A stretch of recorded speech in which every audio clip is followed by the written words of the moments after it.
Muy buenos días, ¿cómo estás? Katy Fernández te saluda. Es lindo saber que estás ahí, que estamos juntos nuevamente abriendo la palabra de nuestro Dios Creador. Trae tu Biblia y oremos antes de abrirla. Amado Padre Celestial, acá estamos ante tu presencia deseosos de escucharte. Padre, por favor, que tu Espíritu Santo sea nuestro Maestro. Necesitamos conocer tus caminos y necesitamos tus fuerzas para andar por ellos. Llénanos de tu Espíritu Santo. Háblanos, Señor. Oramos en el nombre de Jesús. Gracias, Padre. Amén. El día lunes 9 de diciembre lleva por título Los levitas en los campos. Te invito a que leamos Nehemías 13 del 10 al 14. ¿Qué intenta solucionar Nehemías aquí? Encontré asimismo que las porciones para los levitas no les habían sido dadas y que los levitas y cantores hacían el servicio habían huido cada uno a su heredad. Entonces reprendí a los oficiales y dije, ¿por qué está la casa de Dios abandonada? Y los reuní y los puse en sus puestos.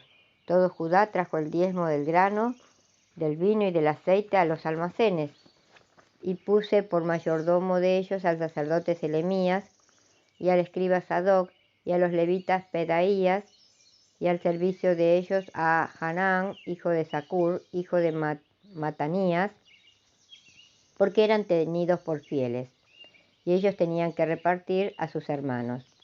Acuérdate de mí, oh Dios mío, en orden a esto, y no borres mis misericordias que hice en la casa de mi Dios y en su servicio. Los cantantes, los guardias y otros servidores del pueblo tuvieron que volver a trabajar al campo para alimentar a sus familias porque el pueblo no estaba sosteniendo la obra de Dios. Todo el sistema de diezmos y ofrendas que fue establecido con tanto cuidado ahora estaba en ruinas. Nehemías tuvo que aprender de nuevo. El acto de arrojar todo fuera de la habitación muestra desesperación. No solo se había profanado el templo, sino también se había dado una aplicación incorrecta a las ofrendas. Esto propendió a desalentar la liberalidad del pueblo. Habiendo esto perdido su celo, su pueblo estaba desalentado y perdieron su fervor. Les costaba mucho más pagar sus diezmos. La tesorería de la casa del Señor estaba mal provista y muchos de los cantores y otros empleados en el servicio del templo, al no recibir suficiente sustento, había dejado la obra de Dios para trabajar en otra parte. Profetas y Reyes, página 491.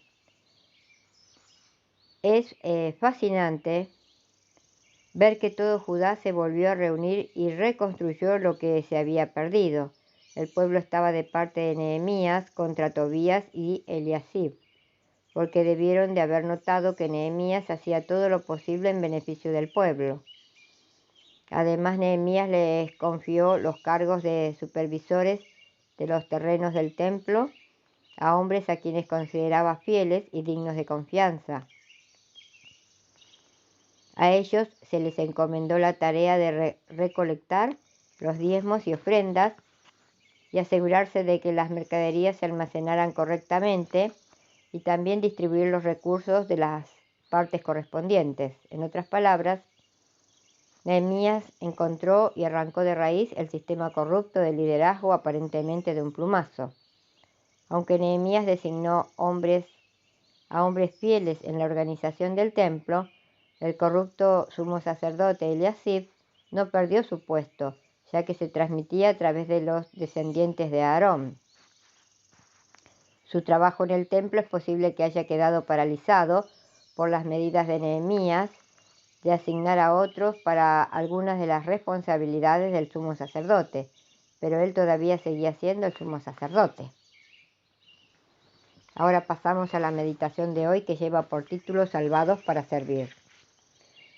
Fue Jesús a casa de Pedro y vio a la suegra de éste postrada en la cama con fiebre, Entonces tomó su mano y la fiebre la dejó.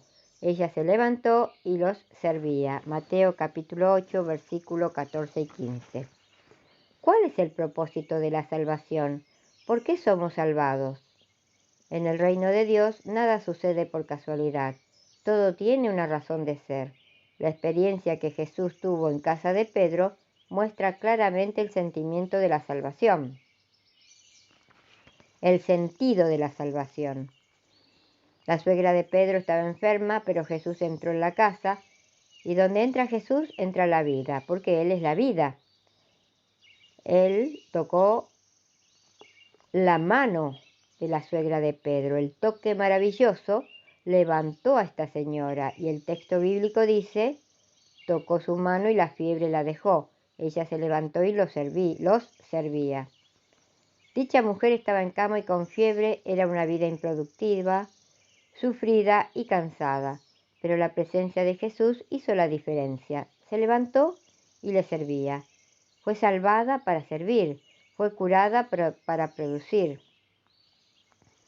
No era el sentido del deber lo que la llevaba al servicio, era el amor que sentía por haber experimentado en su propia vida la misericordia divina.